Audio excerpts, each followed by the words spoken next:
சென்னை அடுத்த ஆவடியில் பருத்திப்பட்டு தனியார் அடுக்குமாடி குடியிருப்பு பொதுமக்கள் சங்க நிர்வாகி அங்கு பணியாற்றும் பெண்ணிடம் பாலியல் அத்துமீறலில் ஈடுபட்ட சம்பவம் பெரும் பரபரப்பை ஏற்படுத்தியுள்ளது. சென்னை அடுத்த ஆவடி பருத்திப்பட்டு பகுதியில் தனியார் அடுக்குமாடி குடியிருப்பு சங்கத்தின் பொருளாளரான வெங்கட பிரதீப் அங்கு பணியாற்ற வந்த பணிப்பெண்ணிடம் பாலியல் தொல்லை கொடுத்ததாக குற்றச்சாட்டுகள் எழுந்தது. மேலும் அப்பெண் தன்னுடைய சம்பள தொகையை கேட்டதற்கு தன்னுடைய காம இச்சைக்கு இணங்குமாறு வலியுறுத்தியதாக கூறப்படுகிறது.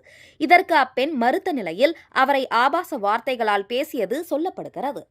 இதனால் இதுகுறித்து அப்பெண் சக குடியிருப்பு வாசிகளின் உதவியுடன் சங்க நிர்வாக தலைவரிடம் முறையிட்டுள்ளார். ஆனால் இதுகுறித்து சங்கத்தின் உறுப்பினர்கள் நடவடிக்கை எடுக்காததால் குடியிருப்பு வாசிகள் ஒன்றிணைந்து நீதி கேட்டு ஆர்ப்பாட்டத்தில் ஈடுபட்டனர்.